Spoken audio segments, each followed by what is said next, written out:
You're live. Okay, we're live here. Whoa. I think you have to adjust the camera here. We are live. I don't know how that's going to work out with Blog Talk. Like I said, something new. I'm trying. I don't know how to share the screens yet. How to do that. Don't know.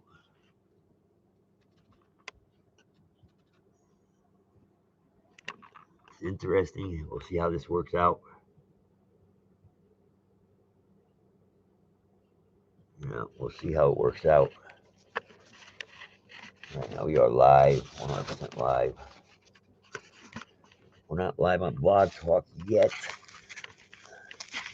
So, see how it plays out, man. I don't know. I've got one of those little sticks over there that I could use. Invested in one of those, so it just doesn't sit right for some reason. I don't know why. Let's see what's going on over here. Let's close this out.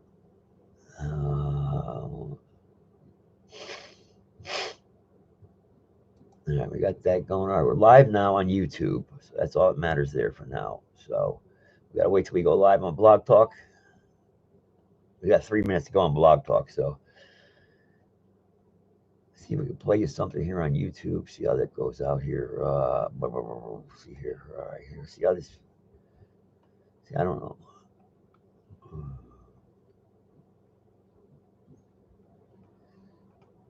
See what we can get going on here. I don't know how I can play. What other options do I have to play on stuff with the Rumble? Let's go to Rumble and see what we got here. I don't know how to share the screen. That's the problem. That'd be interesting. If it let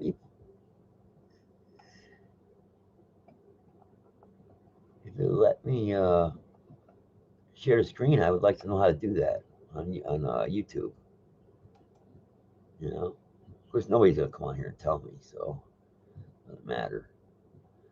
But share screen, that'd be interesting. I've seen other people do it, share their screens, and I just don't know how they do it. Right now, you're looking at my monitor right now, so looking at me because I'm not live on the podcast show yet. So, matter of fact, let me get that going right here. Get that up and running here. Okay, and then we'll see how that goes. We'll see how it goes. If not, then we'll just stay live on YouTube for a little while and see how that goes. Wish there was a way I could get it more effective. I have one of those little stands. Let me see if I got that microphone stand. Still got a couple minutes left here.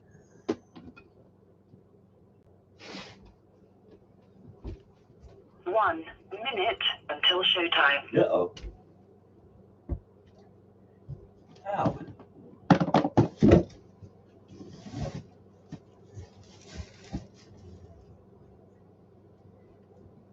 Don't have it.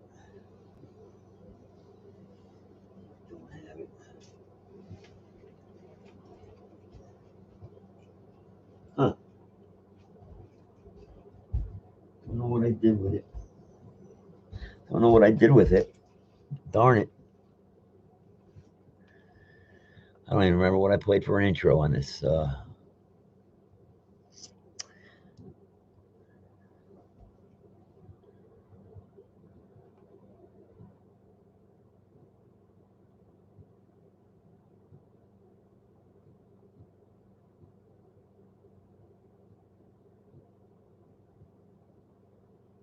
Your show will go live in 5 seconds. 4, 3, 2, 1. Blog Talk Radio.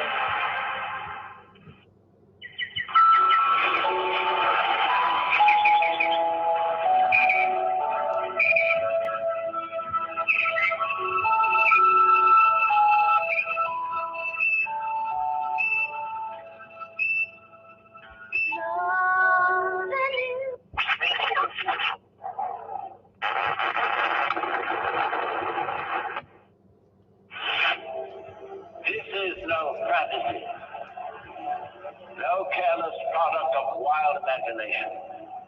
Now, my good friends, these indictments I brought you today, specific charges listed herein against the individuals, their acts of treason, their ultimate aim of sedition. These are matters of undeniable fact. I ask you now to pronounce judgment on those accused.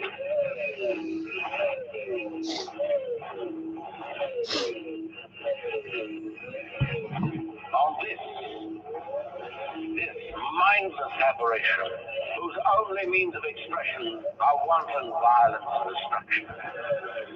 Once trusted by this council, charged with maintaining the defense of the planet itself, chief architect of this intended revolution and author of this insidious plot, to establish a new order among us, with himself as absolute monarch. We've heard the evidence. The decision of the council will now be heard. Guilty.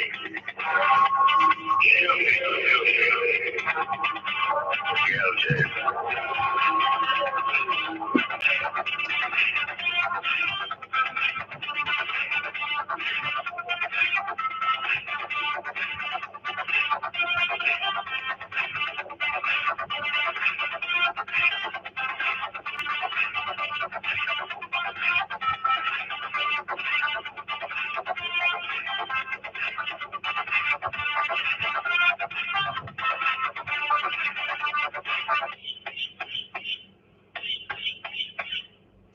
After 1989, President Bush said in excellent phrase that I often use myself, that we needed a new world order.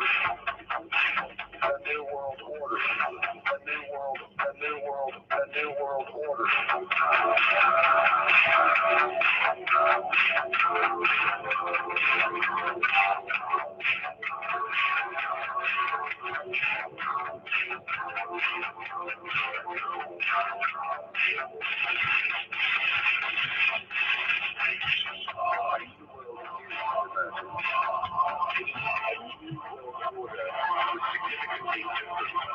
Radically new challenges to the future. A new world order. A new world order. A new world order. A new world order.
Will be the emergence of a new international order.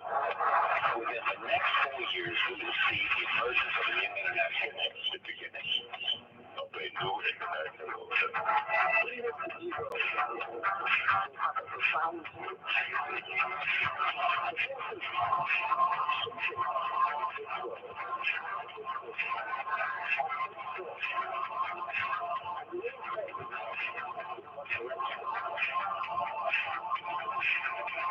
World government is the structure necessary for global justice.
All right, everybody. I guess it's a new world order here.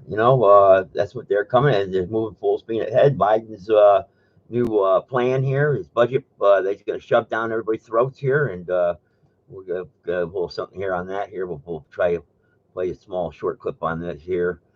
Go ahead and play this real quick. Hopefully, everybody can hear it fine. We'll see what happens here. All right.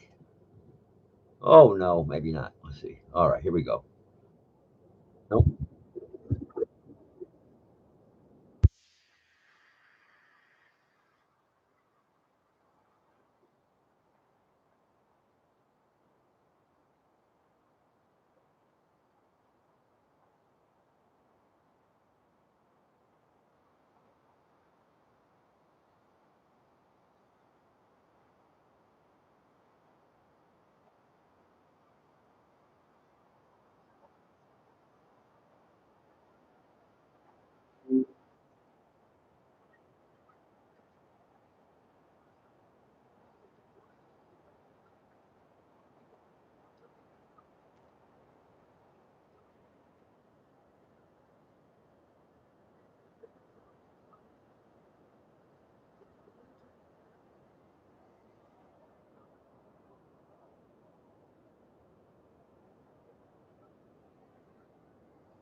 All right, everybody.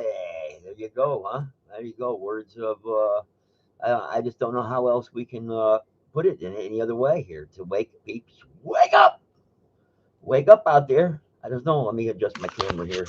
I think we get back over here. All right, now we can we're doing a YouTube here, simulcasting here. I'm trying to anyway. All right, gotta get the microphone set up. I don't know. My camera's a little blurry there. I don't know why. So I don't know what's going on with that. We'll have to edit that out later, but I'm not going to mess with it too much. If you guys tune into the show, 657-383-0616. That's the podcast show. Well, like I said, as time goes on, we're going to try to get the YouTube channel going and try to get the video thing going at the same time, get the studio going here somehow, trying to mess with it a little bit because podcasting is great and that's good, but a lot of people like to see the visual, and a lot of times I'll play stuff like I just did right there, and a lot of people want to see the video too. So, and you can't when you're really on the podcast, and I have to think about a lot of that whenever I put stuff together to play on the podcast because a lot of times they can't see what I see. So, but I figured I'd do another show here tonight, Sunday evening. talk about a few things, the issues that are going on right now with a lot of with the bank collapse here, with this bank collapse there. Can this spark us into a another forced banker bailout? This bank collapse here is very serious. People don't understand how serious what the Federal Reserve is trying to do, and how they're trying to destroy and undermine our sovereignty and our dollar and our money. I mean, they already own our dollars, they own our paper money, they own our currency, but Congress still has the power to strip the Federal Reserve of that power. But none of them, except for Ron Paul, had the well, and a couple few select others really did ever have the balls to stand up to the Federal Reserve System. Because when there was people presidents in the past that stood up to him, like John F. Kennedy, we know what happened to him. Okay, let's see.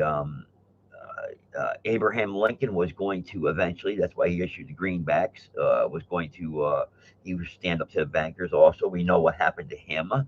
Andrew Jackson. They tried to kill him, if you remember correctly. The Andrew Jackson. The pistols actually jammed, and he campaigned no bank. And the powers to be have been. This has been a battle going on forever, I guess you could say, because you can go back to Christ's time. Excuse me, when you when he whipped the money changers out of the temple, if you remember correctly, it was the only time he ever used force in his ministry. Whipped them out of the temple. Imagine that in that day. Imagine that. Imagine watching that. What had happened that day when they say, I mean, it's hard to describe. I guess the way to describe it biblically, but the accounts that were archived was that Christ was he was God. The power of God. You see the anger and for Jews and money changers and bankers to leave all their money and their deposits and all everything they own and flee the heck out of that temple. They must have saw something pretty freaking crazy, something that really scared the hell out of them for them. Because imagine if you walked into a Wall Street today and just started yelling, "Get out of here! Get out of my father's house! You're all a bunch of vipers!" And imagine if you did that, you'd be tackled and arrested. Okay, and it was no different back in Jesus' time. He walked into the temple, the bank at the time where they were trading, and then in a place of worship, and look what happened.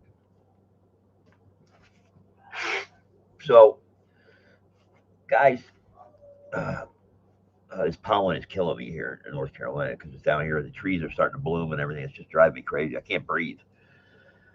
And it's getting worse every year. Really, it is. I just can't breathe. And I don't know how to stop it. I mean, to my body. I mean, I just don't know what to do. I mean, it's just terrible. I don't know how it is in other places. I know other places the trees haven't begun to bloom yet, but down here in North Carolina they are, and it's real bad. I did some trim some crepe myrtles up the other day, and got a tick stuck on me. A tick.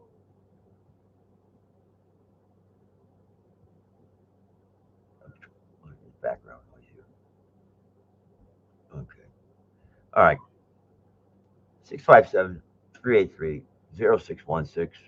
Press number one. I didn't invite anybody to come on. I know Tuesday we're probably going to be talking about the remonstrance stuff again on Tuesday. I got some emails concerning that. Putting together some stuff. I guess some people are starting to click together here and going to start moving forward on this and begin the battle here to bring their grievances forth to the House legislators in their state. Uh, how this is going to come about or how it's going to play out, I don't know.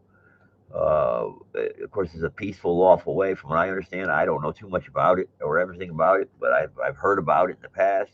Every time we try to get together a show where we get people who do know about it, who have done it seems like it falls apart for some reason, and we can't get everybody together.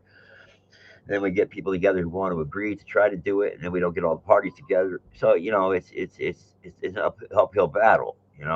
So if this is a legitimate way to halt these people legally to work for us, then by all means, we should be taking more time out to get together and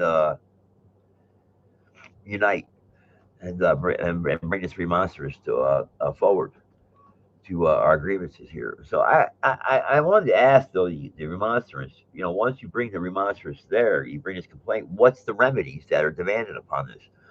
I mean, what can be the remedy? What is the remedy supposed to be?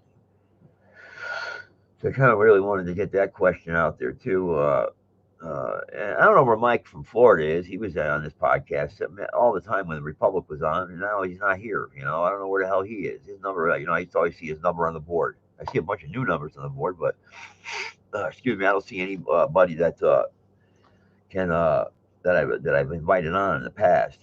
So in North Carolina here, the Republican lawmakers and Democrats have gotten together and they've expanded Medicaid. Yay!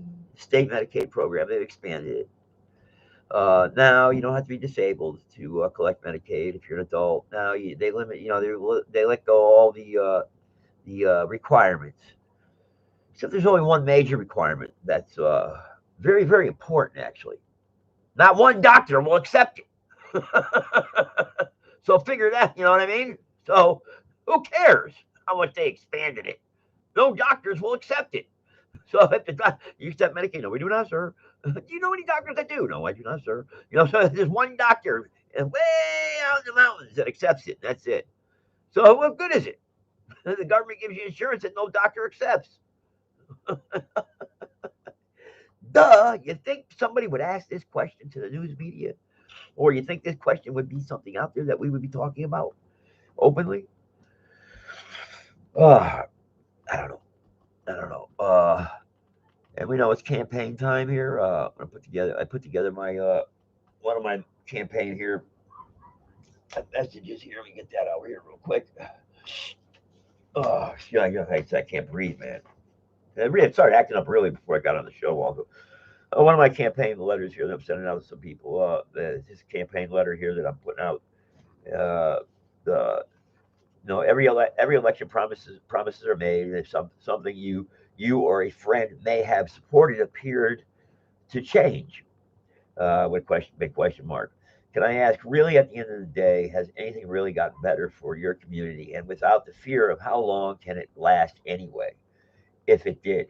Our Constitution and Republic should never be a question during any election cycle. I need your help, and you can sure use my help. Together, we can help out everyone. What I will stand for and fight for is always attached to a political message when someone reaches out to his or her voting base or prospects for the future support. To be honest, to be 100% honest with you, I cannot change anything. In fact, even if I was elected to the House seat in my district, my voice will be very small in North Carolina State Capitol. However, with your voices and with the people standing alongside with me, we may have a chance to begin a real fight for honest transparency and change. And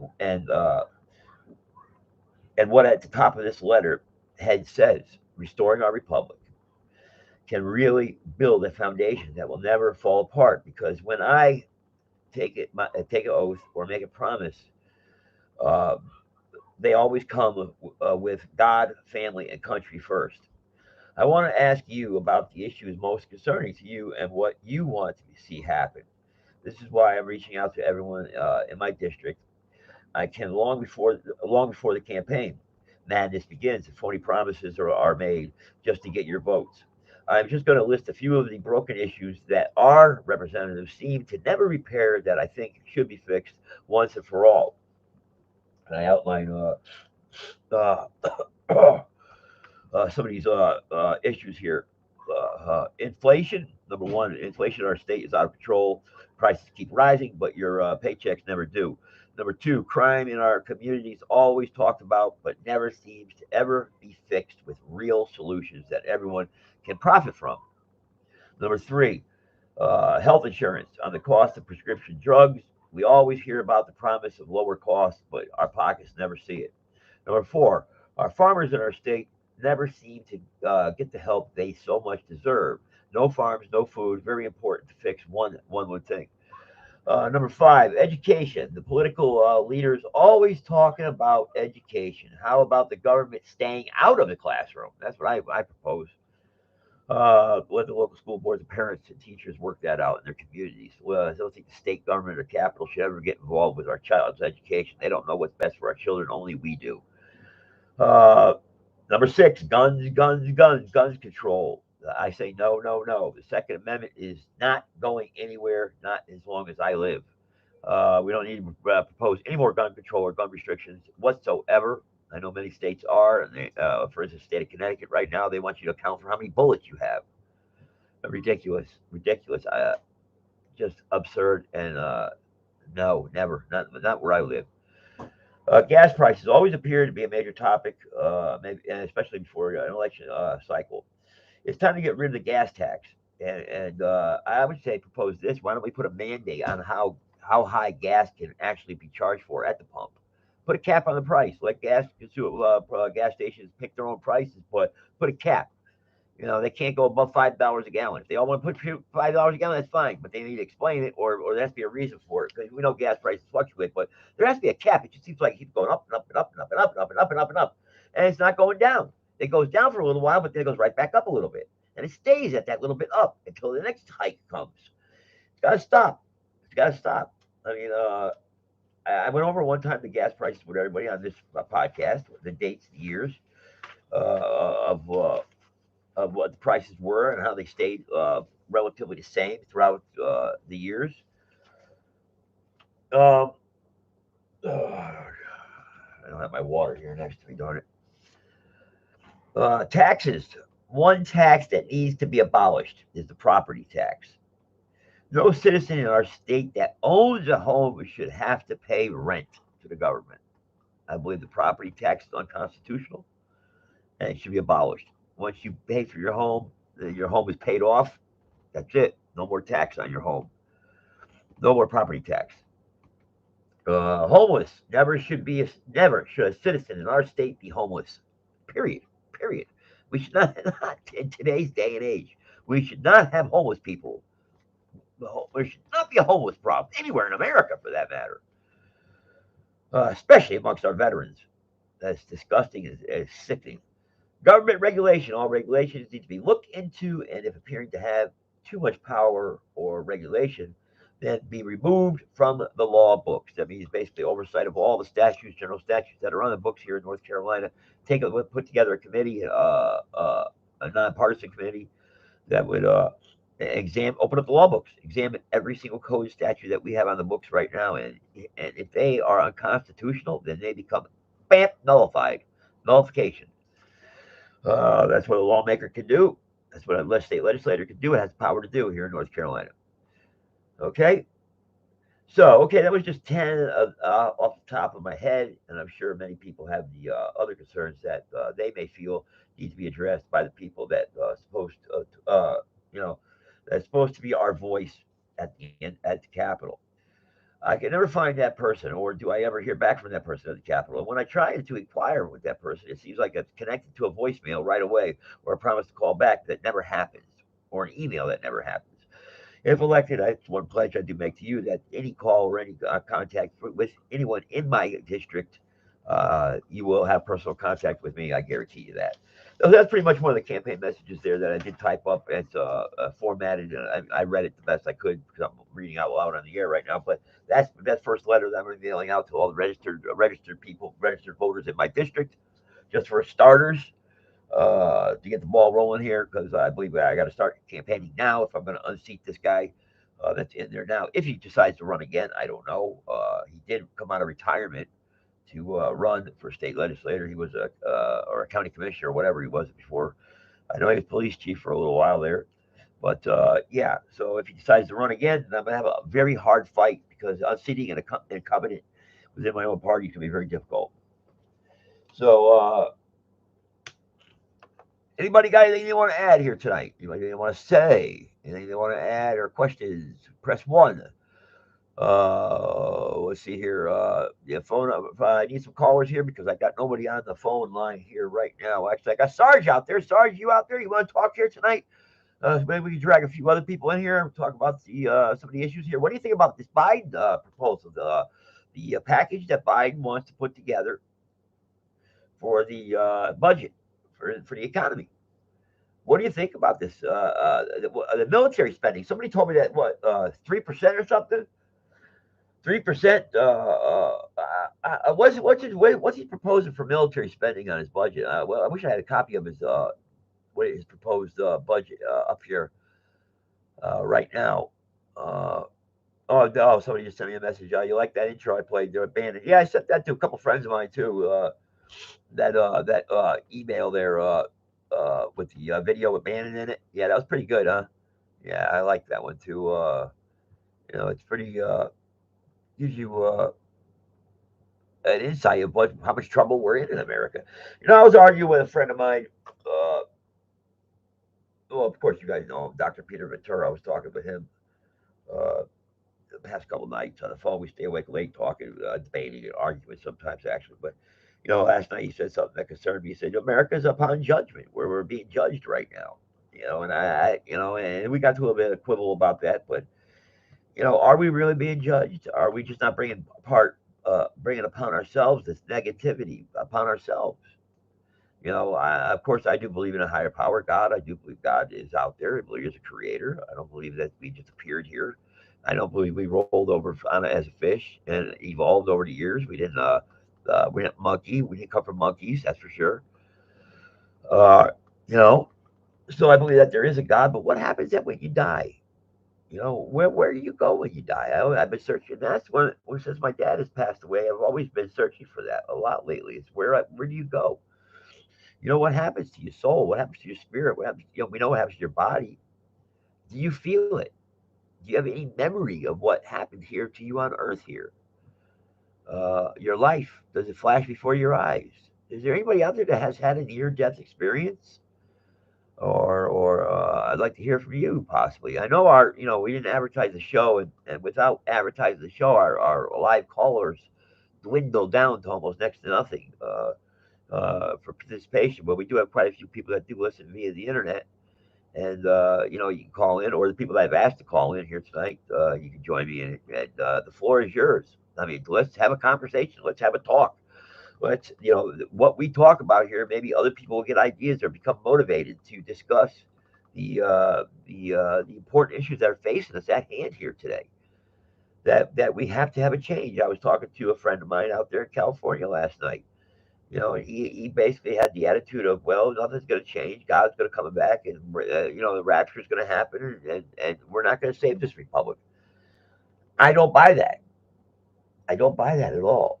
I believe that we can make a change together and make things and do things differently in this country that can unravel positive change where that we could be here another 200 years maybe. Do you think we'll be here another 200 years? Anybody? Do you think we'll last that long? I don't know.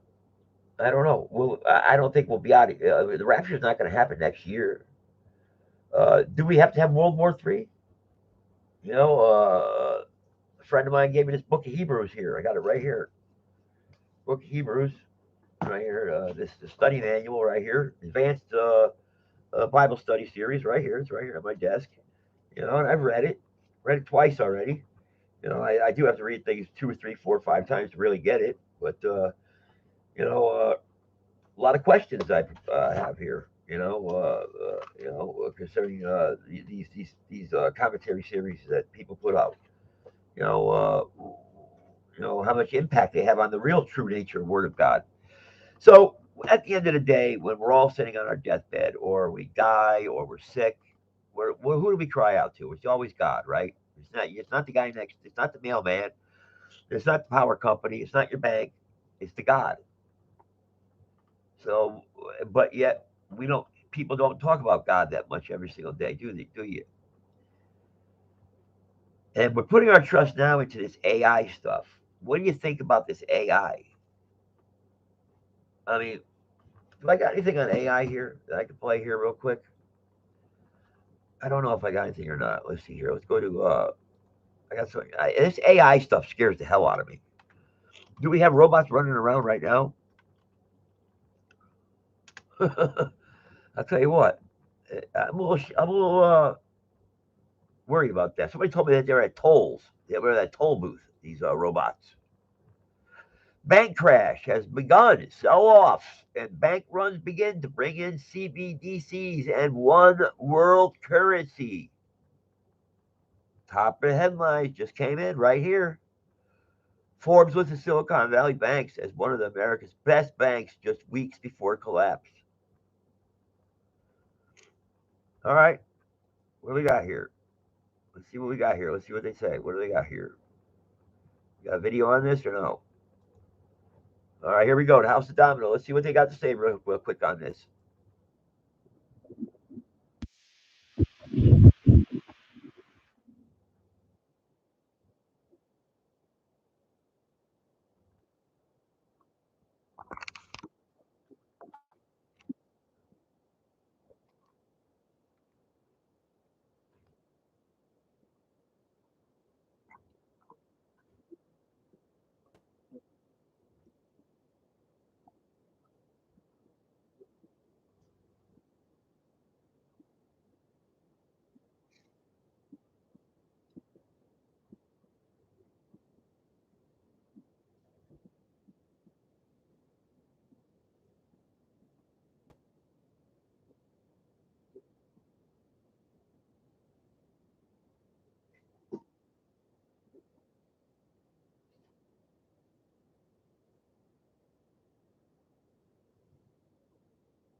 Well, that's the report right there on that. I mean, if that doesn't scare you, if that doesn't give you a wake up call into something, so we'll go to the live feed here real quick. Let's see what these guys. If he's not rambling on here, let's see here.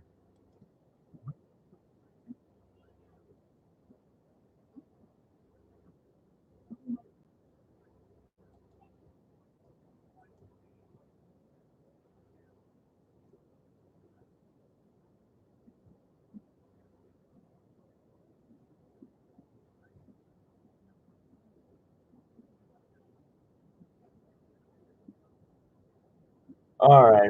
There we go. We're not going to commercials there. All right, shut him down. Okay, so anyway, so the bank runs. Now this happened in 2008 on a smaller scale. If any of you remember the 2008, what had happened in September of 2008. Okay, this was big. This big, and again, now let's go over Forbes. Let's go over to Reuters. Let's go over the bank run has begun. They're scrambling because they want to do stuff before. See, our markets are closed right now, and they're beginning to open around the world. Okay, so that's what's important right now. See, while you're sleeping tonight, the markets will be open over in Tokyo and every place else. So they'll get the news first about the crash, if this is a big crash, if this is happening. Bank crash has begun. Sell-offs and bank runs begin. Bring in the CBC's one world currency. Here it's featured. Okay. Uh, Here we are. Tim Dillon. Here's new evidence on capital. Okay, that's something else. Sorry about that. There. That was okay. Here we are. We got the Silicon Valley. Silicon Valley proud to be on Forbes' annual ranking of banks America's best for the fifth straight year, and to have also been named to the publication ago. And today they're crashing. So you think your money's safe? Do you think it's safe? That was 1 week ago, and now they're selling everything off. Crazy, crazy. Let's see. Let's see. Oh, here we go. Fatal distraction. Well, because we're all too busy. We're all worried about the SVB risk manager oversaw woke LGBT programs. We got Fauci. Everyone agrees COVID was not engineered into a bioweapon. Words have never been spoken. Internet embarrassed by White House press secretary. Border crisis ramblings. Oh Lord, I don't think it ends. It just never ends. What else we got here? Anything? I'm trying to get to this bank thing here. See if we can get something here on this real quick. Uh, we can get to the bank. If I get to the bank, it's not letting me get there. It's blocking me for some reason. I don't know why it's blocking me. It's not letting me get to the bank. Why? That's odd. Usually I got a link here. It takes me to a couple of the press, the media outlets here on this, and but it's not letting me here. All right, bank crash, sell-offs of banks runs. Okay, here we go. Watch former Obama State Department official defends pushing propaganda on Americans. January 6th, prison choir song featuring President Trump hits #1 on iTunes. Sunday must-watch broadcast. General Flynn gives powerful analysis of state of the world today. Banks runs tactics. All right, General Flynn. All right, let's see if we can get to him, what he has to say. Uh, General Flynn, future of warfare, declassified military documents proves EMF tracking and use of deep fake psyops. China foresees end of Ukraine war this summer.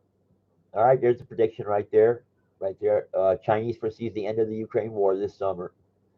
Uh, Here we go. Elon Musk demands release of QN. Let's see here. I'm trying to get to these contained treasuries. Yellen says banking system is resilient. Yeah, okay.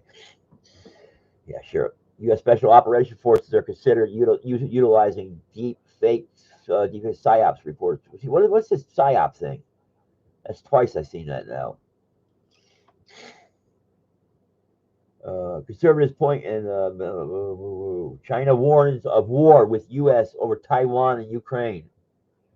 All right. FDIC shutters Silicon Valley. All right, here we go. Let's see what this China thing is. 0616. Okay. Now's your time. World War III alert. Congress framing China for COVID as war persists. Let's see here.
All right, all right. Well, was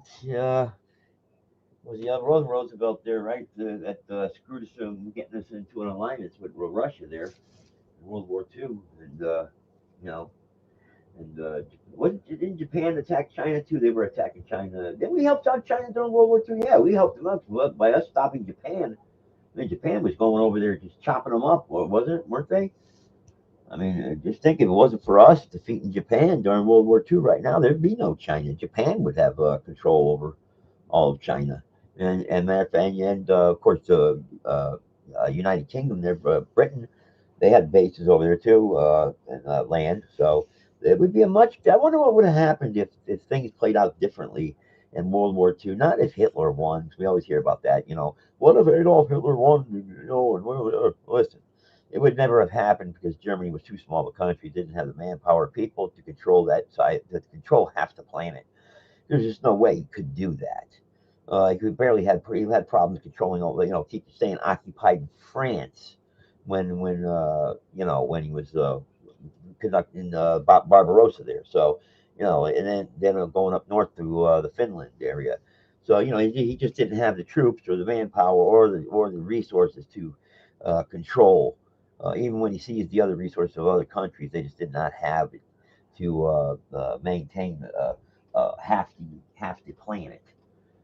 So that's out of the question. But if we use a different scenario in Japan, though, on the other hand, the way they governed and the way they kept things, and how they did things, if they were able to get a hold and mix with the Chinese and the Indians and India over there, all those people, how would that have played out? And eventually, would Australia? What would have happened to Australia? So controlling that side of the planet, and then how much of the Pacific would have been given up? How much would the United States have to give up? Because there was just no way that we would be able to show our dominance the way we did in World War II if it didn't play out the way it did, I guess. So, uh, I just don't like the fact that we aligned ourselves with Russia. I just didn't like the Russians. I don't think the Russians are a threat to us, but at that time, but I just don't like aligning ourselves with them, and I don't think we needed them to defeat Germany. I just don't think that was necessary. And besides, I don't think we really were going to go to war with Germany anyway if they didn't declare war on us. So if we analyze those wars and the history, that's for another discussion, another time. But it does lead us up to World War III and how World War III will come about if there is a World War III, and I believe there will be. It's just no way that we can not see a World War III. The way the thing, just look at we've got this administration in there, and look how much they've screwed up already with Afghanistan, the Middle East. I mean, just look at what they've done. These people, these Democrats, and there is no deals with the devil anymore. There's no deals. These Democrats and their woke crowd and the way they put things, the way they speak upon things, there's no shaking hands with them and doing deals because everything they have to offer has no substance or balance whatsoever that can govern a country. It's all immorality.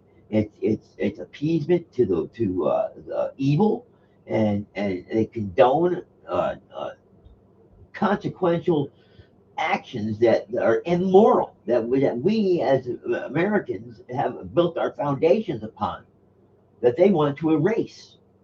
No, no, no. That's just not the way it's going to be. We're not giving up America like that.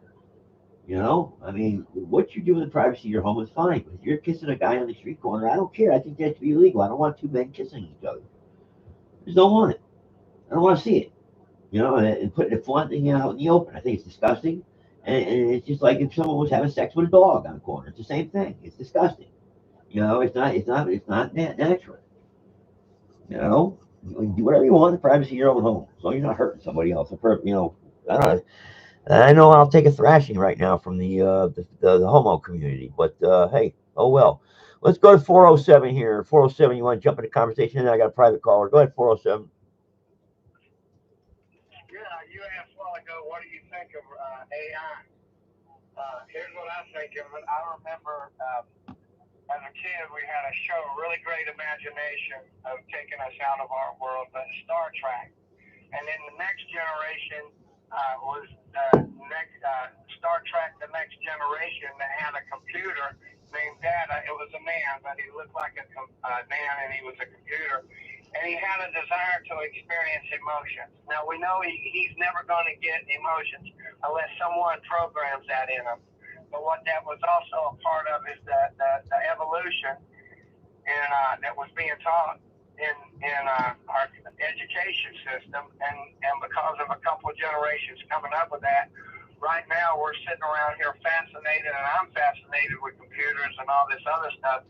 But the thing is we can't be so fascinated that we let it be our God or the guy over us that tells us what we need to be doing, and that's where we're at. We've been taught evolution and not creation. Yeah, yeah. I mean, that's interesting perspective on that. See, I start getting a little thrown off. I'm not too knowledgeable on the aspect of the difference between evolution and creation, I guess you could say, of what the difference is and how it's being taught and today compared to how it was taught. No, You know. but there is a difference. There is a difference. Let me say this: there is a difference between creation and evolution. The word evolve means to grow. When I was born in the likeness of a human, and I'll go through from pediatrics all the way to geriatrics. I'll be a teenager, a preteen, a teenager, a young adult. I'll be an older, mature adult. Then one day I'll be, depending on my kids, where they used to depend on me. So I will grow through these different stages. But it's not like I was born a baby and I will turn into something completely opposite of anything that contradicts my nature. So there's a difference between creation. In other words, you can create a Ford Mustang and come back 100 years later, and it's not going to be a Chevy Camaro. Exactly. Not unless you do something to tamper with it. Okay, that's a good point. I guess you could say. Yeah. I think your buddy Sarge. I think he wants to. Evolve means to mature. I think Sarge's got a comment on this. Your buddy Sarge here. I think he's on the line here. He's got his hand up. So, you got something you want to add to this? Yeah, Joe. Look, I'd like to do something a little bit uncharacteristic of me when I call in a show, and I just came across an article with some really interesting theories about January 6th and the election, and I'd like to run it by you and your listeners because I think it bears, examination. And I'm not one to posit things without evidence. You know me. I mean, I don't like to call conspiracy theories. I just like to call unproven speculation because that a lot of times they'll say things are conspiracy theories just to discredit the ideas that the powers that be don't want examined. Okay. I don't like using the word conspiracy theory, but even though what I'm about to speak of, if you'll allow me to, doesn't have anything directly to do with any evidence I got, but it certainly is a lot of circumstantial evidence based on the facts and what went on that day. And if y'all would like to hear it, I'd love to tell you. I don't have a problem with you, Sarge. You know that. You're always welcome. Like everyone else. Everyone else is willing to come to the table, whatever they got. So go ahead, man. Well, look, everybody's asking these questions, because there's so much evidence of this. The FBI and the government apparatus have all kind of knowledge about this is likely going to be a huge, big process, protest that could get out of control. And how come the Capitol Police didn't get certain intelligence information the FBI had? Why didn't Nancy Pelosi and the Capitol Police secure the Capitol Hill complex? And most importantly, why did they deny the request by President Trump to have the National Guard prepared to be ready to answer should anything get out of hand? Why were there apparently Asian provocateurs in the crowd revving up a peaceful crowd to go into the Capitol building? Why? Well, I've been thinking about this for a while. And it has to do, I think, with the election challenges that are in the electoral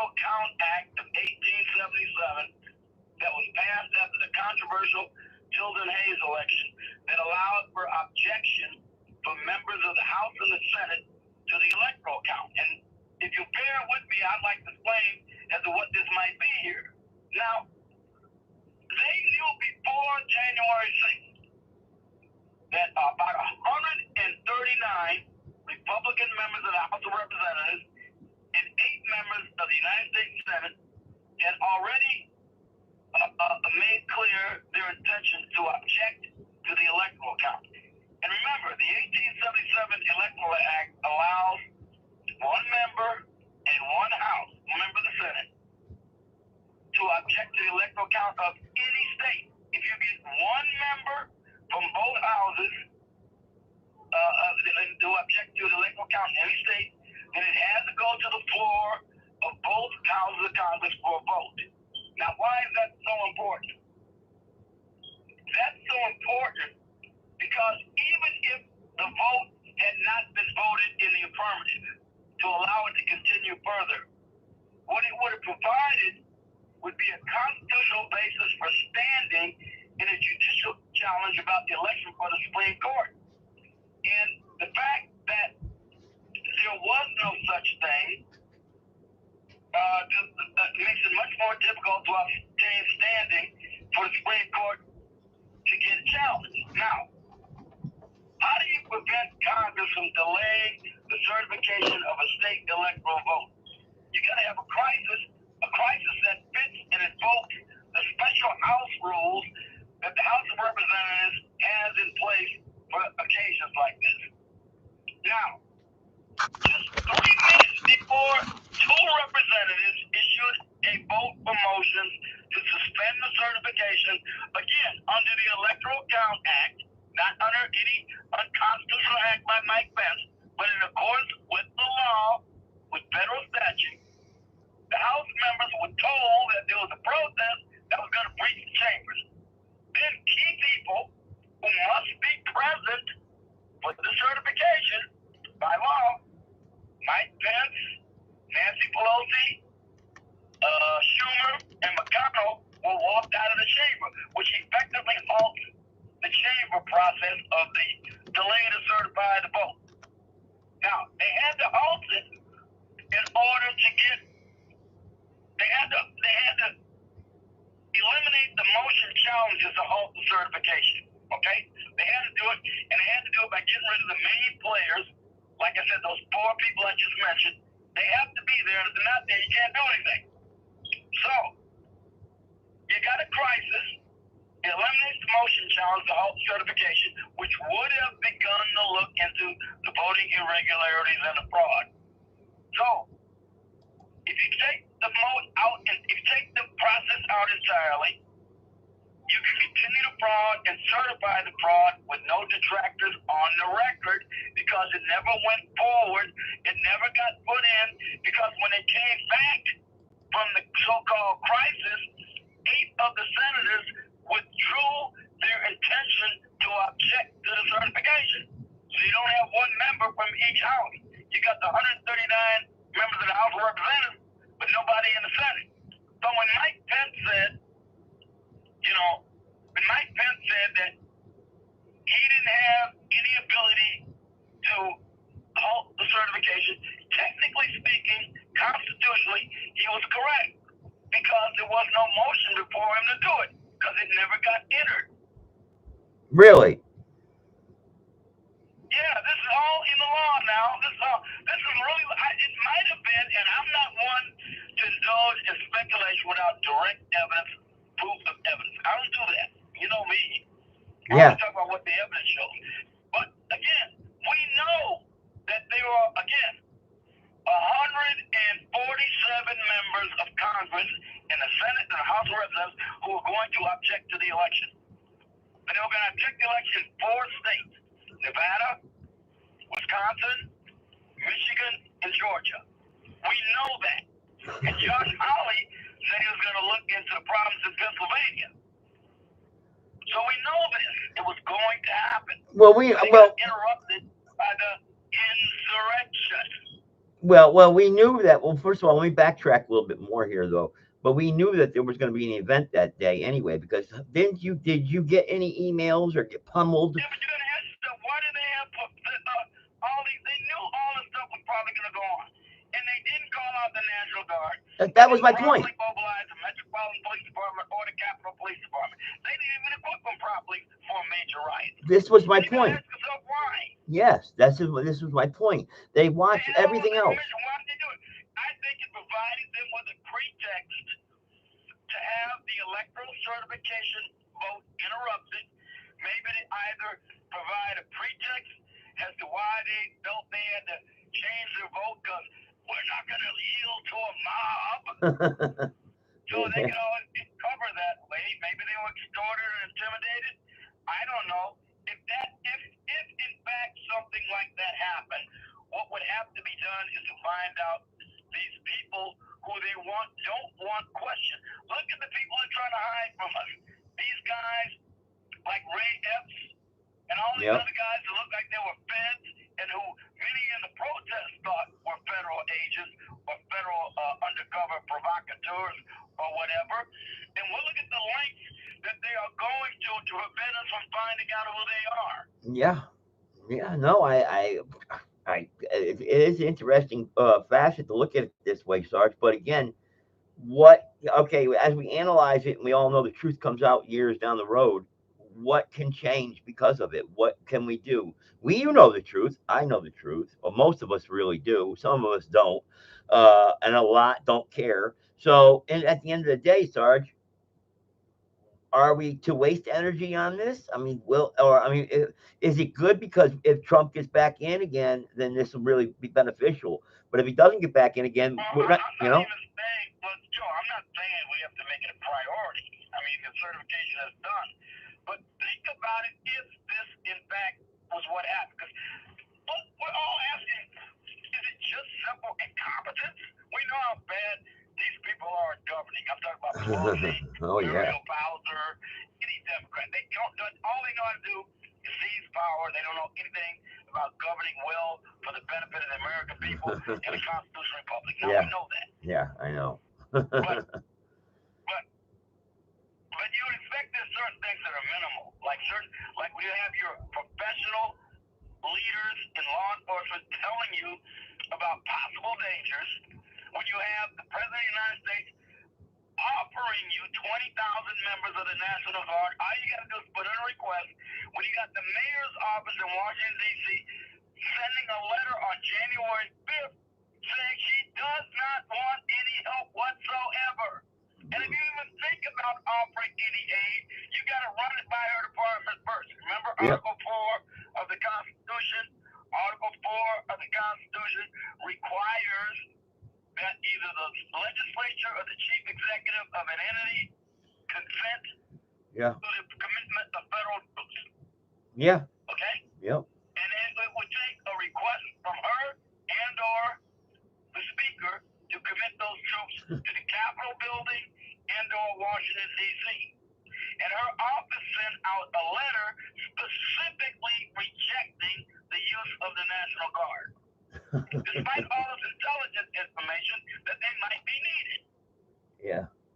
So. And again, the election and the insurrection provided a pretext to halt the chamber proceedings, which would have led to an objection in the irregularities of the election and the possible fraud, and would have provided a standing basis for a constitutional challenge before the United States Supreme Court. Yeah. I mean, yeah, and I would imagine it would be resolved today, right? It would be all resolved by now. If it was. Now, I'm not saying it's 100% certain, obviously, because there's a lot of stuff I cannot prove, may not even be provable. But if this is the case, then somebody engineered it. We just have to find out who. Yeah. And the question of it is you've already got over 1,000 people already sitting in jail, and they're not talking. You know. Well, remember, I don't think they would necessarily have any knowledge of it, but see, they're just simple. They're just political prisoners who are there in jail to show what will happen to you if you dare to defy the powers of this government. Yeah. And certainly, if they were just agitated up by agent provocateurs, they're just kind of caught up in making a whole mess. He Yeah. wouldn't necessarily know anything. It's one again, Sarge. It's kind of fitting to You gotta what. get the Ray Epps and guys like him and work up from there. But they're being protected by the powers that be. Well, it's kind of fitting, Sarge, for what I opened up here tonight. You know, I mean, aren't we smelling some rats in Norway somewhere? I When they're so determined to protect these people from public scrutiny? well, nothing ever happens that becomes of it. I mean, I mean, tell me something. What becomes of this public And remember scrutiny? what Mike Pence said. Mike said, oh, I got no constitutional authority to do it. But if those challenges had gone through, he would have had the authority to delay the certification under the Electoral Count Act. He would have had the authority to do it. Right? He Okay, would have had to. if he did He do would it, have had to delay it. Would at least be considered for a House vote. okay, so we can't play, what if too far down the line. But what if he himself had done what he was supposed to do? What would our country look like today? Well, I'm not sure I understand the question. We say it Well, again. what if the election was never certified? We couldn't get to look, there was fraud that happened here. Either we're going to read, and we just hit a No, no, gridlock. no, no. We're not talking about an indefinite suspension of the election. That's not what would have happened. What would have happened was they would have had to delay the vote while they advanced it to the both floors of both chambers of Congress for a vote. If the vote said that the objections to the election would be sustained by a majority vote of both houses, then those votes would not have been counted in those states. All right. Okay, I see what you're saying now. It wouldn't have been indefinite. Now, there might have been some turmoil as a result because it's never happened before. Yeah. All I'm saying is that the law, the Constitution, and the House rules allowed for it. Okay. All right. Okay. I got you then. All right. I see what you're saying then. All right. Well, I tell you what. Hello, everyone. Hello in the chat room. Hello, show. He says bringing the boys there. The noise. Hello, and the last caller there that was on the phone there. I know he's probably still listening via the internet. I think that's one of your buddies, Sarge, or you guys know each other from the internet or whatnot. Thanks for your call. I appreciate it. I wanted to get a little more depth there, but Sarge cut you off, so I just put that on you, Sarge. No, I'm just kidding. No. So what? Okay, Sarge. With this information now that you're researching and whatnot, what do we do with it? You put it out there to the listeners. Okay, what do we do with it? What do you recommend? What, as in your opinion? In your opinion? Look, all right, here's the thing. There are all these unresolved questions. The Senate now is conducting hearings on all this. So they're going to be conducting hearings on this January 6th stuff. Okay. I think we ought to ask the congressmen who are going to raise the objections about what went on in the chamber. What happened? And ask these congressmen, the 8 senators, they're all Republicans now. Both the senators and the members of the House of Representatives, they were all Republicans. There were no Democrats. Whoa! Going to chamber when? Because political parties don't matter in the Constitution, so it doesn't matter. In the chamber when? When, Sarge? What went on in the chamber when? What are you talking about? When, after it got stormed or before?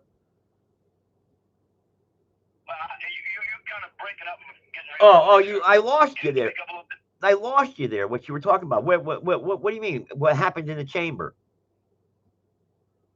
Yeah, I mean about what was the mood and the atmosphere in the chamber before the chamber got evacuated because of the possibility of protesters breaching the Capitol building. Oh, okay.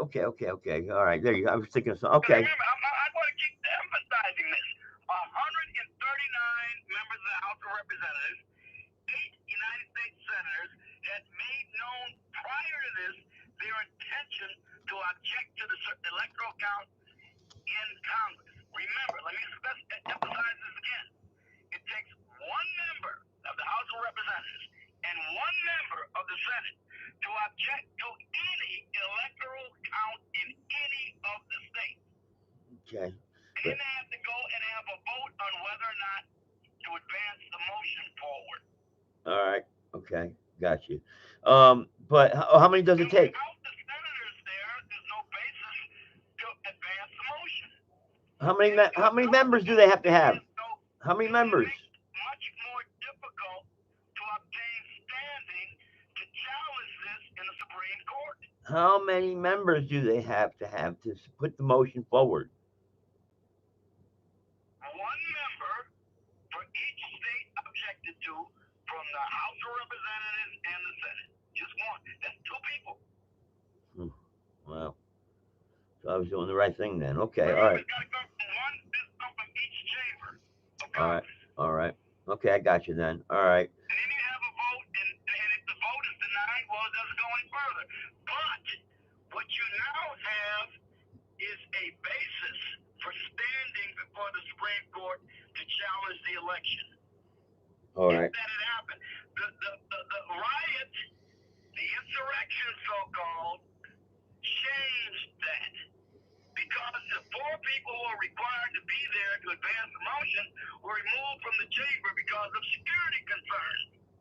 And Yeah. then when they came back, all the senators who had made their intention to vote to challenge the election, all of them dropped out and withdrew their objections to the certification. Oh, okay. You get my ah, point now? yeah. It's just, it's just. Well, first of all, say hello to Shabaka there in the chat room. He's joined in here. He's got a message. I don't know. He says, Sarge, we're going to have a show at the regular scheduled time, 6 p.m. Pacific, 7 p.m. Mountain, 8 p.m. Central, 9 p.m. Eastern. Please call in 516-418-5996. I guess he's going to be doing a show here shortly. Is that tonight, Shabaka? Uh, I don't know if you're going to be doing it tonight or not. So it couldn't be tonight because we were already way over that, wouldn't we? We'd be way over that time. Yeah, I don't know. That's tonight, but what time is that? Yeah, when is that going to be? Hey, Shabaka. what day? Is that today? Is that Tomorrow? today, Shabaka? Well, he's in the chat room. I don't know. Shabaka, what's going on? Is that today? Or is that tomorrow? I don't know. Or the next day. I don't know. He doesn't put a day on there. Yeah, we don't know when it's going to be. There he goes. They had the votes, but they were escorted. What's he mean by that? Yeah, They that's had. exactly what I'm saying. They were removed from the chamber before the vote was brought for a formal motion. There you go. There you go. See, and that's when you saw. Remember, there's people that have to be there. Speaker of the House has to be there. The president of Congress, which is the vice president, has got to be there. Yep. Presiding. The Senate Majority Leader's got to be there. The Senate Minority Leader's got to be there. They got to be there. Yeah. No, you're you're right. If they're not there, then they can't do anything, right? But they came back. But here's the thing: they came back, and when they came back, guess what? No senators were going to vote to delay the certification. And they gave as the reason that because of the mob and the actions of the mob, that they could not yield to the actions of an out of control mob. Well, then that's. I don't know if that's true or not. Maybe it is. I don't know. But whatever, yeah. that meant that under parliamentary procedures, it just could not proceed. No. I don't. Again, that was a very strange day. What had happened that day, I didn't foresee that coming. I thought there was something else going to happen. Actually, the way everybody was hyping it up through the internet channels and whatnot. But see, I didn't talk about it at all or mention it because I already knew it could be a side, it could be a setup job. You don't know what's going on. Them rounding people up. Who knows? You never know anymore. It's like this banker bailout thing. I just can't go out there shouting, "Oh, the banks are going to shut down starting tomorrow." I can't do that even though it could happen. And remember, now here's another thing too, another little bit of evidence. McConnell had a conference call on December 31st, 2020, and he urged his Republican Senate colleagues to abandon plans to object to the certification, and he insisted that his vote to certify the elections would be the most consequential I have ever cast in my 36-year Senate career. Now, that's what McConnell did.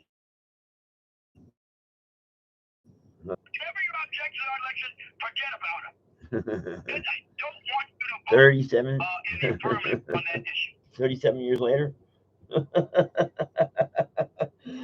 Yeah, oh my God, I tell you, it's crazy. And then, in the afternoon before the riot started, he gave a speech warning of the dire consequences for the country should Republicans seize delaying their vote. He downplayed voter fraud and even mocked the fact that Trump-appointed judges rejected the election lawsuits. And this is what he said. He said the voters, the courts, and the states have all spoken. If we overrule them, it would damage our republic forever. If this election were overturned by mere allegations from the losing side, our democracy would enter a death spiral. And 6 hours later, lo and behold, guess what? Well, yeah, they had the Most riots. senators backed off the audit proposal. Okay. I think it's worthy. I mean, if we had some decent investigative journalists anymore, they'd be all over this. Well, you would think exactly, but that's why it's very odd this isn't being talked about. It's brushed under the rug so easily, and I just don't understand it. Well, they're doing a good job keeping everybody in there too that was really involved. I know if they locked me up in there, and I've been in there for over 2 years, I'd be pretty pissed off when I got out. You know, I mean, that's just ridiculous. Well, I mean, how are we allowing our fellow Americans to be kidnapped like this? How? I just don't understand why. How can we allow this to happen, man? I mean, Political prisoners. That's what they do to political prisoners, Joe. Those people are political prisoners. That's all this is. They're an example to not defy the powers that be. but they're not. But what do you mean they're political prisoners? They're not. I don't understand what you mean by that. Because when they're released or they become released, it's No, not. they are de facto political prisoners. Yeah, yeah. Well, I mean, I don't know. I What? mean, look, Jacob Shansley thing proves it, man. First of all, they didn't turn over Brady evidence, which they required to do by law, which could have affected Jacob Shansley's defense. Even if he's guilty, even if a man is guilty of a crime, if you've got evidence that tends to exculpate him, exculpatory evidence, then you are obligated to turn over to the defense. Yep. You don't have a choice. Yeah. That's what the Supreme Court said in Brady versus Maryland. That's why they call it Brady evidence.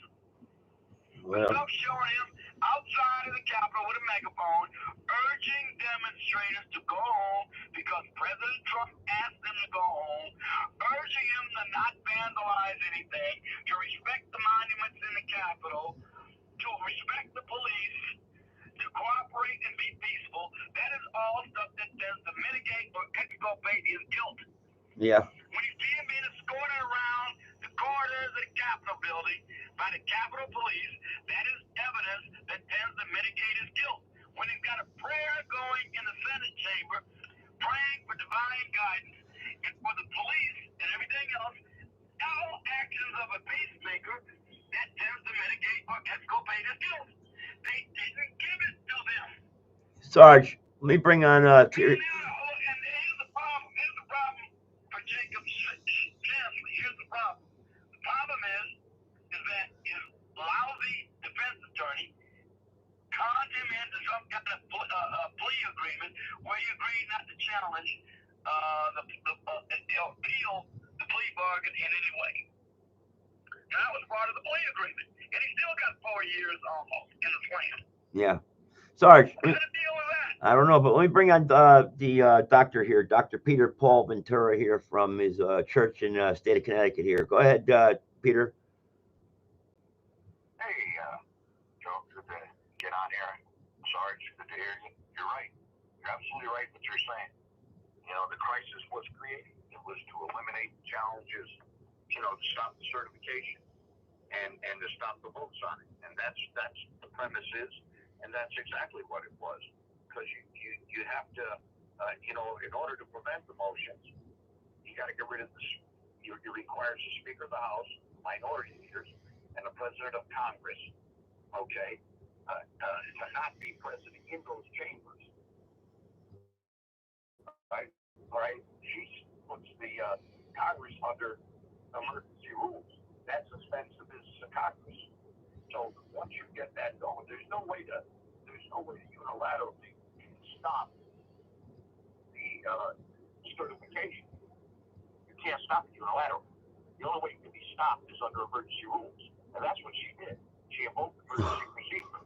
You see, only under circumstances other than war, war, something large happening like that. So the speaker initiated the new session under the special emergency rules.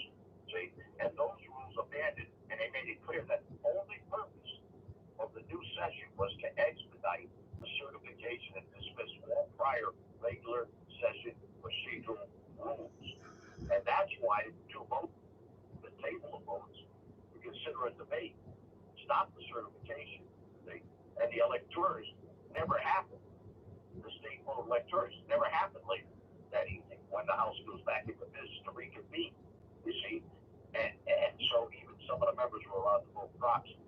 You know what I mean? Yeah. But it wasn't a new session. But it is a new session technically because he puts it under emergency rules. So Vice President, he had no ability, even if he wanted to pause the elective certification, even if he said, because there's no motions of disagreement on the matter on the floor. The only reason to convene is to certify. It's true. All right, so it's a coup. That's what happened. It was a coup. And they want you to, get stuck on Pelosi stolen computers and podium heist and, complicit Capitol Police and don't worry about the FBI being out there and all that nonsense. That's what they want the focus to be on. And yet, here's the real deal. This is what's got me. This is my hurt. This sits in my crawl. We've listened for years and years and years of hearings. The Benghazi hearings. So what? She said. The Benghazi. Yeah. We heard that. Then we went on to, the Russian collusion. Then we went on, and listen, now January 6th. And when we found out that all these things are fraud, all these things were wrong, all we had was talk. So what? Now we know it. Now what happened? Nothing. We're wasting American people's time. Yeah. We're going to do anything about it anyway. So what are you wasting my time for? Yeah. What was Congress wasting their time for? And Biden's budget is 3.9 for the military. He better kick that sucker up because we're about to get bounced around, whether he likes it or not. They're creating an economic crisis which requires war to get us up out of it. Because war makes money. The industrial war machine is clicking in the background. That's kind of it. Yeah. Yeah. Any of you guys know how big the Russian military's budget is for the whole Russian armed forces? You know how big it is? No, I don't. How big is it? It's less than $70 billion a year. Get We away. gave Ukraine $108 billion just this year. Yeah. Well, what's China's budget? Yeah, but what's their dollars worth, though? What's China's money worth? What's Russia's? We don't wake up, China's going to be eating our lunch. Yeah, but I don't think they're going to come over here, and they're not going to come over here and knock on your door and say, hey, we got to move in your house. We own it. That's not going to happen. I'll tell you what I think. I think that biblically, I don't find the United States in the end times, but prophecy, but just the same, putting that aside, if you would. Okay, if that's possible. Now, listen, we're a continent. Nobody needs this continent. What do you mean nobody needs this content? What do you mean? We have lots. You know how much material we have over here? Oil. They'll come and get it. They'll come and get it in 10, 20, 30 years. Joe Biden will give it to him. He already gave it to him on reserve. Yeah. I got to go to the country to get that for. All I can do is ask old senile Joe. You see the picture I got him up for the show here for the banner. Yeah.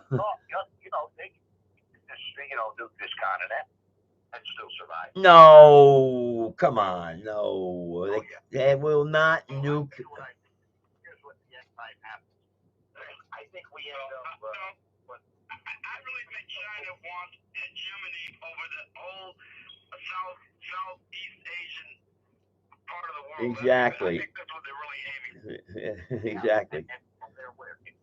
Well, So it ends up in your backyard no matter how you. If they need the land, though, Peter, they need the land because they have to. They're raising their crops and. Go to India. All right, so check it out, right? I agree. They need the land. They need space. There's no question. I'm not. Well, look how much farmland they've already bought in the country. They're already buying a lot of our farmland for crops. Well. You get it all back. Yeah. So, anyway. Well, we could nationalize it. I mean, it could be done. Well, although there's no will to do it, but I'm saying it could be done. And they could, like I said, eminent domain, just compensation, give the Chinese their money back. I say it like this: come get it like Jesse. You ain't got nothing coming. You're a bunch of cheaters. You poisoned the world. You know what? Come get it. Let's go. Let's play the games. Let's see. Oh, we'll light that harp tower up and zap them so many times they won't know what hit them. Operation Blue Beam. Forget about it.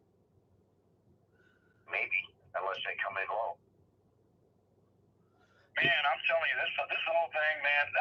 I think after witnessing what we saw with that Twitter House hearings just the other day, this last week, and the way they put Matt Taibbi and Mike Schellenberger under the grill by some of the most ignorant, abysmally damn foolish women I've ever seen in my life, ever. Yeah. I mean, it was just a spectacle that is just greatest nation in the history of mankind is just utterly unworthy of it. I mean, Cori Bush, this so-called congresswoman, whatever I'm calling, from the Virgin Islands, who can't even vote, calling Matt Taibbi and Schellenberger with considered academic credentials, so-called journalists. She's a so-called congresswoman. Yeah. Is that the woman that's got the body part that's the wizard? You know, the one, the name, it starts with an S. Flaskett? Oh, I just said her name in the beginning of the podcast too. I forget who. Hey, what do you think of the caller's comment about the AI, Sarge? Your friend there. I forgot. I didn't catch his name when he called in there. AI is the problem with AI is that it doesn't have a soul. Yeah. AI still, they can't make it so it's common sense. AI literally embodies the prejudices and attributes of its programmers. It is largely inflexible. It's great at doing things that require step-by-step algorithmic calculations. It's unbeatable in that regard, but beyond that, it can't apply common sense, intelligence, ethics, morality, or even a soul to anything. Not yet. And when it does, let's say artificial intelligence does become sentient, then I guess you run into ethical problems because now you got an actual being. That's what I'm saying. I don't know. And I don't trust it anyway. And I'm sure they've already run into it. Actually make critical decisions. It's the Clone Wars. Yeah, I'm sure. Peter, I'm sure, Sarge, I'm sure they have already gotten to that point down there somewhere in a mountain where they have cloned something or they've done something that's, that's beyond our comprehension right now. And they've done it also with the help of the powers of demonic activity. What do you think, Peter? Look, the day they actually make artificial intelligence sentient, then you might be able to say that man has become a god. And I don't know if that's a good thing. Well, I don't think they'll ever make it sentient, but I think its intelligent level becomes so fast that it can make its own decisions based upon the original programs that it was programmed with. Whether moral or not. This thing's going to make decisions based. It's incomprehensible. It'll make decisions based upon, it's smart. It can't make it on human reasoning. It can't understand human reason. No. I was just watching a documentary on air disasters today, and they were explaining how they came to understanding how a couple of fatal air crashes involving Airbuses occurred, because it had this fly-by-wire technology. Yeah. and it was programmed to avoid stalls. Like, a stall is when an aircraft wings cease to generate enough lift for it to stay in the air and it falls out of the sky. Uh-huh. Well, it has this anti stall programming built into it that causes the nose to go down if it senses it's not getting enough lift, or if a sensor indicates it's not getting enough lift, and then pick up airspeed that way. Something like that. It's oversimplification. That's basically what it does. Well, it's the same thing as your cars. The pilot, They were trying to do a test feature for which the aircraft had not been programmed, being so close to the ground, and the pilot didn't realize he was as close to the ground as he was, because apparently the altimeter wasn't functioning right, and all of a sudden a great big forest of trees pops up in front of him, so he immediately goes to full power, pulls the side stick up, because they don't have it's not connected via hydraulics or cables or anything else to the control surfaces. The computer does it. All it does is take an input from the pilot, like we got your computer joystick, and it then sends electronic signals to servo motors that move the control surface. Yeah. And what happened was the airplane is doing the same stuff it would do to prevent a stall. So even though he's trying to pull the nose up, the airplane's continually nosing back down. The elevators are making it nose back down to keep the airspeed up, because it thinks it's going into a stall. And the plane crashed. Oh, really? Well, look what happened. Now they did correct it because they realized what had happened, but it happened in another accident too, where they were doing another test on the thing, and the plane went out of control and it did the opposite of what the pilots were trying to get it to do, and it just bellied into the sea. It went to a flat spin and just bellied into the sea. All right. Well, didn't they just have something in San Diego where they capsized two boats? And they don't know what happened? Well, I think that was human smuggling or something. Yeah. Oh, okay. Okay. I was just wondering if that had. Smuggling act. But I don't think those. I think those were fairly old-fashioned controlled boats. I mean, rudder. Gotcha. Rudders and I don't think those. It might have been just the ocean. The conditions of the ocean might have been too much, and the boat got swamped. Okay. Well, this guy wants us to call. Go ahead. I'm sorry, Peter. Go ahead. You ever feel like you're just an ant in a box, and the rest of this stuff's, big stuff's going on around you. You just can't put your finger on it. Every day. Yeah, well, all the time these days. I don't know about you, but every day I wake up and look at the news. Yeah, well, that's just it. I mean, what if we just turned off the news, let's just say, and became a zombie and just started worrying about entertainment, having a good time, still living a good life, just doing the right thing, What would happen then? Oh, we could just join our world, huh?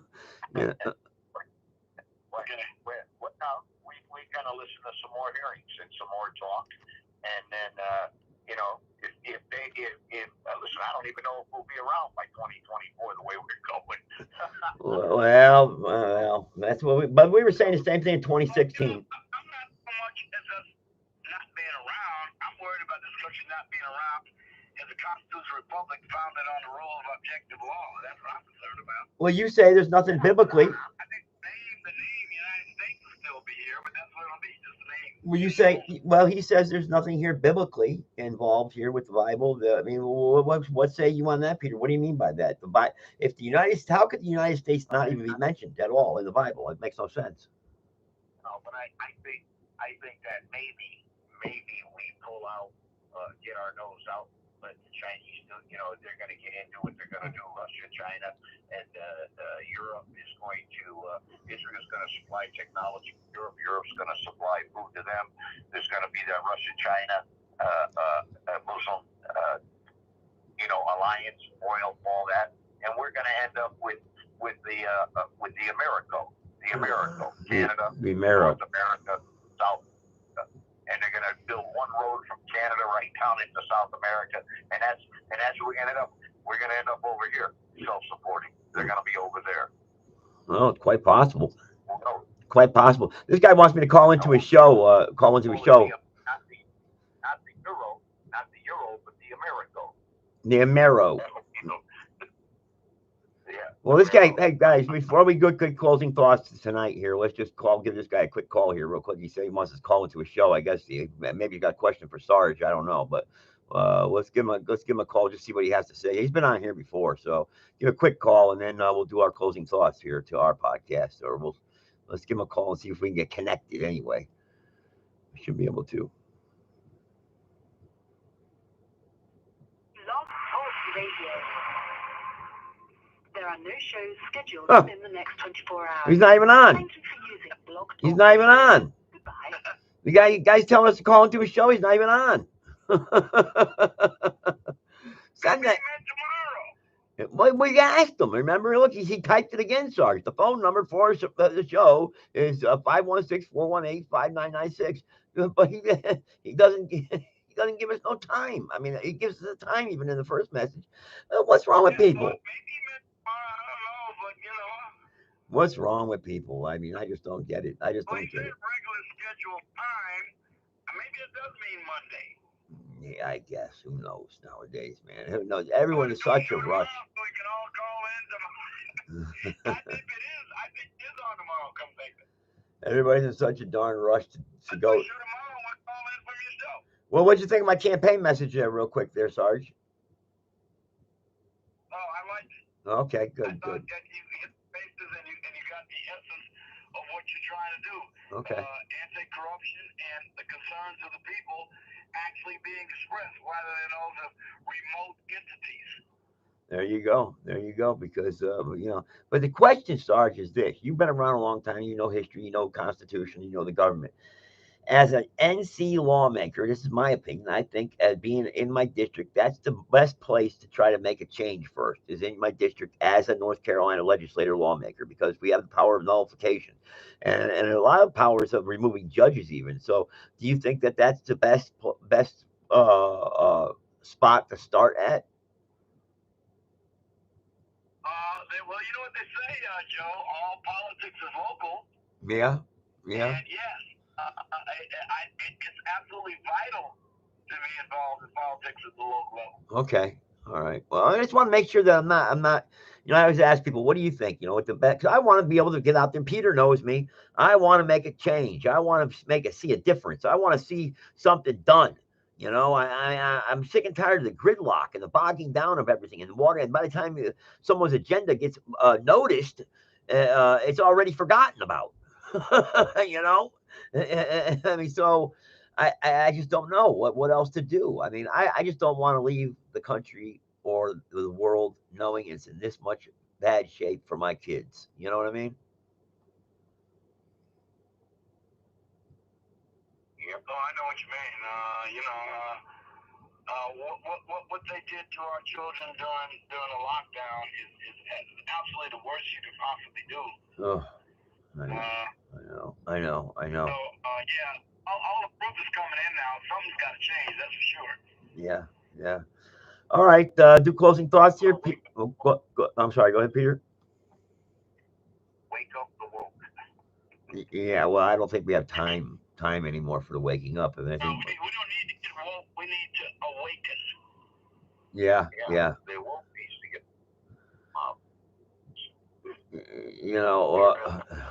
I just don't. I don't know. It's just I just don't. How come in every other country when the people get mad, they're out in the streets by the millions? I know. You can't get 20 people out here. I know. Well, you know what happened? Maybe. You know why? Because they ain't had enough yet. Yeah, they haven't. You're absolutely right. Yeah, people don't. There's an old saying: some people don't smell crap until it hits them in the face. Well, think about it though. Let's think about it historically.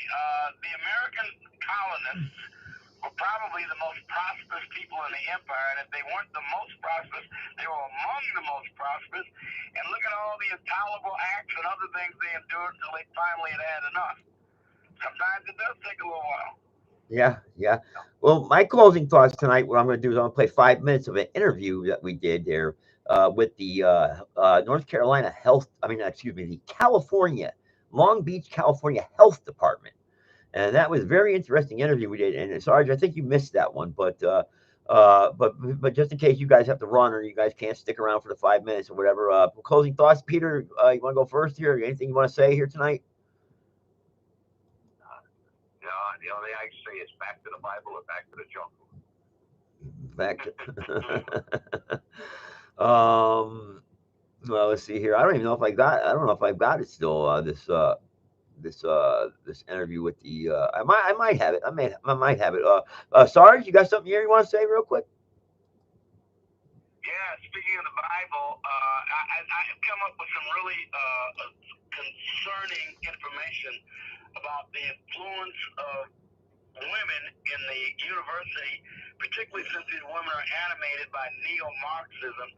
And speaking of the Bible, I'm beginning to think there might have been a lot of truth. I mean, well, nothing to say that.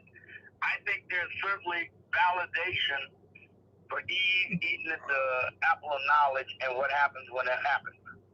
Well, Peter, do you want? It's controversial, let it be. Yeah, Peter, you want to comment on that maybe?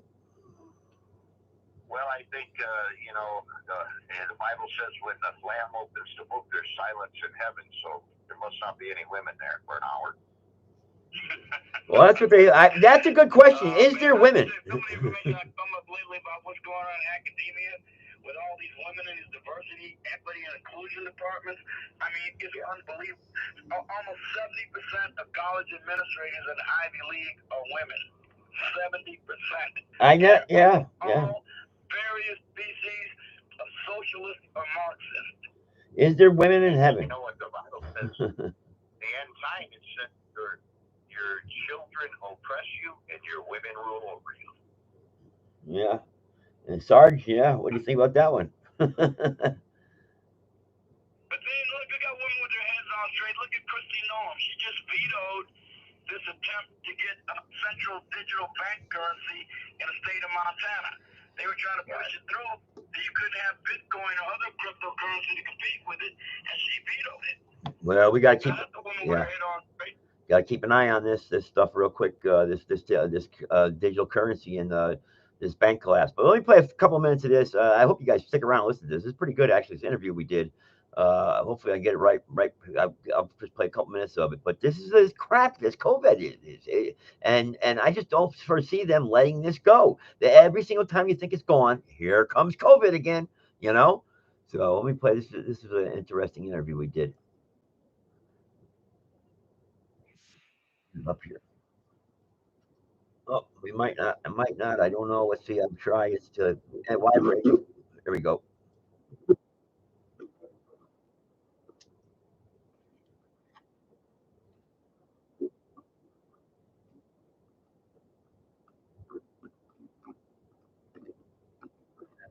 Yeah, I know.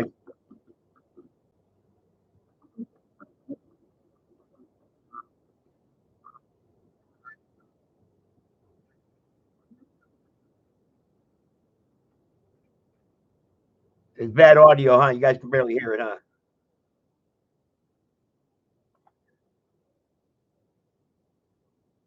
Might not get the audio. Might not get the audio on it, guys. Hey, live internet. What do you expect? Oh, here we go. Hang on. We can get it going.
Wham! There's the health department right there admitting that it was okay. It's okay to load people up on cattle cars for the benefit of the world. Unreal, unreal. Can't believe it. And and that was I just couldn't believe my ears when I heard that when I replayed that back. I just couldn't believe it. What do you think about that, Sarge? You still there? Sarge is still there or not? Well, what did you think of the health department openly saying Nazi Germany? If it was the whole, if it was for the benefit of the world, it's okay to load people up on cattle cars, huh? That sounds like a modern day liberal. It really does. There's too many carbon emitters on the planet. We need to get rid of some of them. Wow, I know, and that's lost in the That's literally archives. what they're almost saying these days. I mean, there's too many people. One thing I guess the milder of them say that all these carbon emitters need to stop reproducing so much, and absent that, we need to find a way to have fewer carbon emitters on the planet to save Mother Earth Gaia. Yeah, amazing, amazing. Well, anyway, I'm not a bit surprised. yeah, it's crazy. Well, hey, well, Tuesday night we'll be gone back on here. We'll be discussing the remonstrance. So hopefully we're getting a lot of people here together to start. We're investigating this, looking into this remonstrance. They're saying that this is the only way we're going to be able to take our grievances directly to the government peacefully and lawfully. That's what this gentleman says, Sarge. We're in on it. We're in this conversation. We've been talking about it the last couple of weeks. So hey, what do you think? Hopefully you'll join us there Tuesday, and hopefully we'll have a couple of these guests that we've been trying to get on here, also that have that know all about this remonstrance stuff.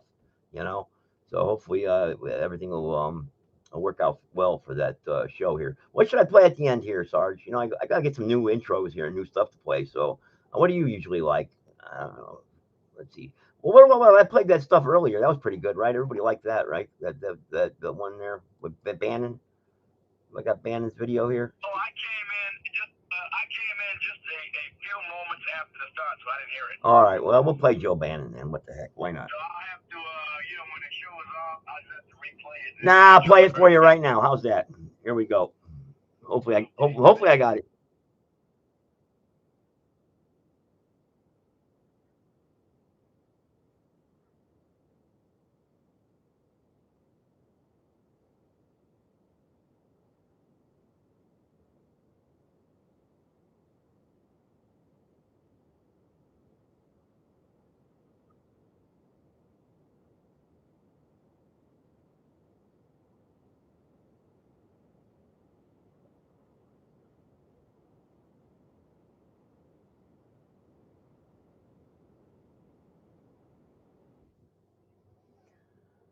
Oh, that's about it. There, cut us off. All right, everybody. I would say, hey, join us again. You have to go back and listen to it in the beginning. Sorry about that. All right, hey, God bless the Republic. Take care, everybody. See you later. Yeah, it was good. It was good. It was a good one. It was a good one. But all right, sorry guys. I know getting a couple messages right now. Darn. Hey, go back and listen to it in the beginning. Sorry, I shouldn't be playing it twice anyway. Everybody, good night. God bless the Republic. Be safe out there. Thank you.